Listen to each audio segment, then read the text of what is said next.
Iverinao anatin'ny vaovao politika ihany isika avy eo fa hivadika vaovao hafa kosa aloha amin'ny tontolon'ny fampianarana ary Nidina an-dalambe ireo mpianatra teny Votovorona androany. Izany moa dia mba ho fanairana ireo tompon'andraikitra manoloana ny tsy mbola faraisan'izy ireo ny vatsim-pianarana.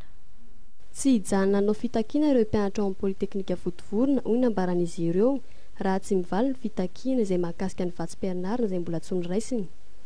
Efa ho telo volana hoy nambaran'izy ireo no efa nanomboka ny fianarana kanefa mbola tsy naharay ny vatsim-pianarana izy hatramin'izao.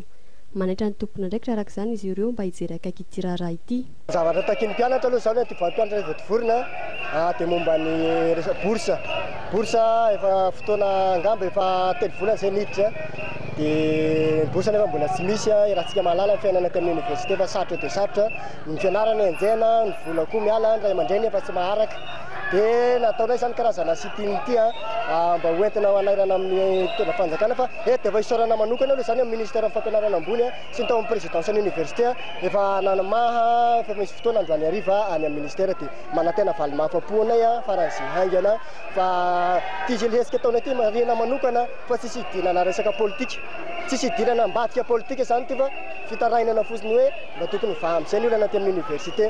Manoloana ny filaharana an-dalambe izay notanterahan'ireo mpianatra teny Votovorona dia tonga tena toerana ny mpitandro ny filaminana nijery akaiky ny toe-draharaha sy nandamina ny fivezivezena. Marina fa Nidina an-dalambe nihazo alakamisy fenarivo izy ireo.